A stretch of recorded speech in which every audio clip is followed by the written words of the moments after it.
আমি আগামীকাল থেকে সকালবেলা উঠে দুজন মানুষকে নমস্কার করব। প্রতি নমস্কার চাই না, একজন মানুষ, দুজনকেই আমি ব্যক্তিগতভাবে চিনি এবং তাদের মুখের বাণী আমি প্রতিদিনই টিভিতে, ফেসবুকে শুনতে পাই। প্রথমজন হচ্ছেন ভারতীয় জনতা পার্টির সভাপতি রাজ্যের এবং সাংসদ মাননীয় শ্রী শ্রমিক ভট্টাচার্য মহাশয়। দ্বিতীয়জন হচ্ছেন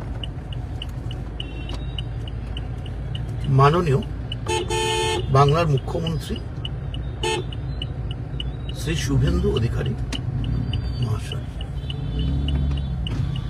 আমি আগামীকাল থেকে এদের জন্য দুটো ধূপ জ্বালিয়ে আলাদা করে একটু তুলসী পাতা, দুটো ছবি শিবের মাথায় যেমন দেয়, এদের মাথাতেও দুটো তুলসী পাতা চড়াবে।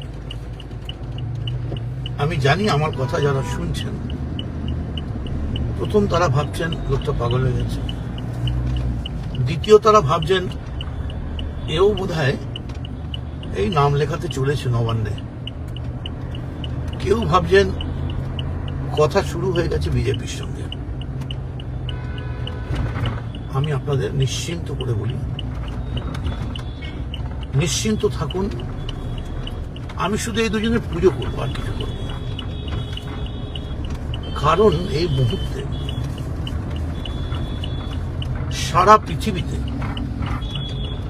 স্বর্গে মর্তে পাতালে এত বড় দেবতা আর বোধহয় কেউ খুঁজে পাবে না। কেন জানেন? এই দুই দেবতার কিছু অনুগামী উন্মত্ত ভক্ত, হাতে লাঠি ডান্ডা, মুখে জয় শ্রীরাম, কপালে বড় গেরুয়া টিপ নিয়ে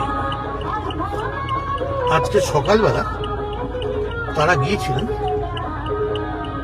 দক্ষিণেশ্বরের পাশে একটা বড় খোলা মাঠ আছে মন্দিরের পাশে, সেই মাঠে ওরা গিয়ে, বিরাট মাঠ, আমি 11 সাল থেকে এমএলএ আছি, আমি ব্যক্তিগতভাবে কোনোদিন ওই মাঠে যাইনি। আমার ঈশ্বরের নাম করে, আমার রাম ঠাকুরের নাম করে আমি করছি, আমি কোনোদিন যাইনি। রাস্তা দিয়ে যাবার সময় কখনো কখনো দেখেছি একফালি মাঠ বাইরে থেকে দেখা যায়।